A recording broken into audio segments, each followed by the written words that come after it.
जस्मिन रथଙ୍କ ବିବାହରେ ଅନୁଭବଙ୍କୁ ଦେଖି କାନ୍ଦିଲେ ବର୍ଷା। ଦର୍ଶକ ବନ୍ଧୁ ଏପଟେ ଚାଲିଥାଏ ଓଲିଉଡ୍ ଟିଭି ଆର୍ଟିଷ୍ଟ ଜସ୍ମିନ ରଥଙ୍କ ବିବାହ।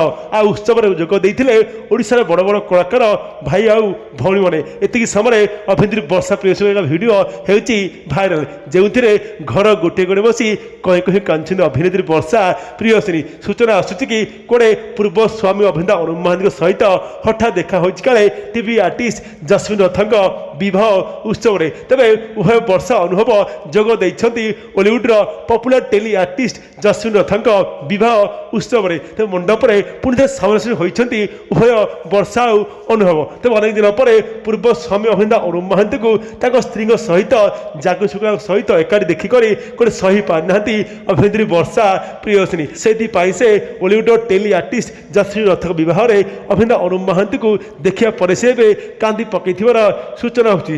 କାହିଁକି ନା ତେଣୁ ମନେ ପଡ଼ିଛି ସେ ପୁରୁଣା କଥା ଆଉ ପୁରୁଣା ସ୍ମୃତି।